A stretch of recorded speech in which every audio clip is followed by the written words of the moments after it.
তো আমার এখানে প্রশ্ন কিতা কইছে এটা পেপার 1 আইছে তো the difference between the smallest common multiple and biggest common factor 5 10 and 35 মানে ওটা পার্থক্য বা হতা যে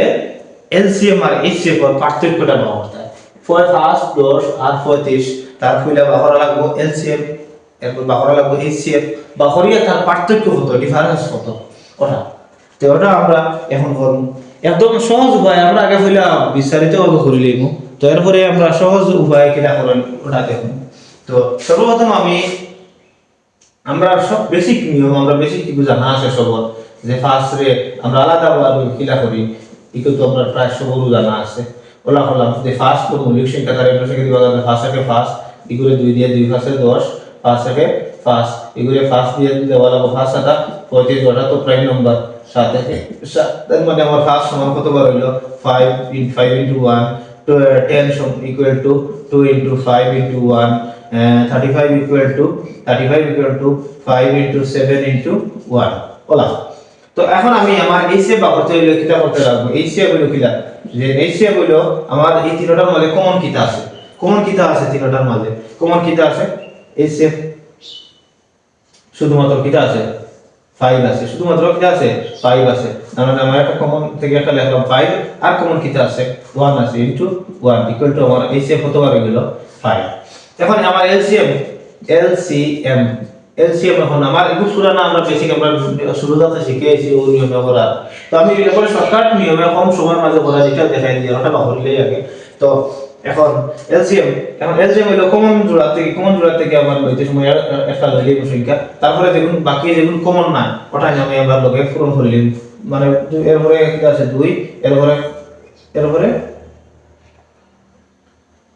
এরপরে আছে 7 সমান 2 পাশে 10 7 10 70 তার মানে আমার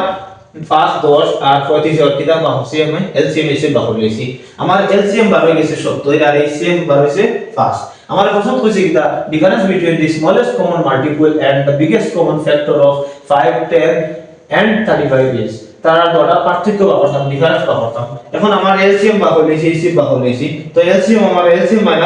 এলসিএম মাইনাস এইচসিএফ ওটা কেন দেখুন আমার এলসিএম কত দেওয়া আছে এলসিএম দেওয়া আছে 70 আর মাইনাস এইচসিএফ কত দেওয়া আছে 5 ইকুয়াল টু আমার आंसर কত বার গেল 65 এখন আমি ওটারে শর্টকাটে কিলা করে আমি ওটা দেখাই দিই আবার দেখো ও তো এটা বিস্তারিত ভাবে করা লাগে না তো এখন দেখো 5 10 আর 35 আছে এখানে আমি এখন দেখো এইচসিএফ বাহর হইলে আমার সর্বপ্রথম একটা জিনিস মাথায় রাখা লাগবে যে এইচসিএফ হইলে যে ওটা হইব এইচসিএফ হইল common multiple highest common multiple দেখো এখন যে কোন সংখ্যা দিয়া এইচসিএফ হইল হাইয়েস্ট কমন ফ্যাক্টর যেটা আছে এখন দেখো ওলা একটা সংখ্যা লও যেটা ওই সংখ্যা দিয়া তিনটা সংখ্যারে ভাগ করা যায় পয়লা নম্বর 5 রে ভাগ করা যাইবো 10 রে ভাগ করা যাইবো আর 35 রে ভাগ করা যাইবো দেখো দুই দিয়ে হরা যাইতো না সবটারে কারণ এখানে আমাদের 35 যেটা আছে এটা হলো এটা হলো অড নাম্বার কোনো সময় করা যাইতো না তো এখন আমি 5 দিয়ে মনে করলাম কম লইলাম কত 5 দিয়ে আমি ওটারে ভাগ করলে একবার আইবো 5 2 মাসে 10 আর 5 7 35 ওটা নাই তার মানে আমার কমন কিটা হয়ে গেল 5 এখানে তো আমি জানি যে কমন যেটা ভালো হবে ওইটা হবে আমার কিটা এইচসিএফ আর এলসিএম লইতে সময় আমরা কিটা করি কমন জোড়া থেকে একটা লই গেল তার মানে কমন কিটা আসলো 5 আসলো আর বাকি দেখো বাকি আমার ফ্যাক্টর কিটা হবে প্রাইম ফ্যাক্টর কিটা হবে 2 আর 7 কিন্তু আমার প্রাইম নাম্বার জানি এর লাগি আমি লগে 2 আর 7 পূরণ করে লিখি তার মানে আমার এসএম কত বার হচ্ছে 2 মাসে 10 আর 10 70 এক থেকে আমার মুখে হিসাব করিয়ে বার হয়ে যায় আর এসএম কত হলো 5 তো 70 5 ইকুয়াল টু আমার কত आंसर 65 আশা করি আপনারা বুঝতে পারছেন সবে ভিডিওটা যারা মানে চ্যানেলের মধ্যে নতুন চ্যানেলটা সাবস্ক্রাইব করে রাখবা যাতে কনসেপ্টগুলা 5 সব সময় ভিডিও ছাড়ার পরে লগে লগে আপনারা নোটিফিকেশন যাতে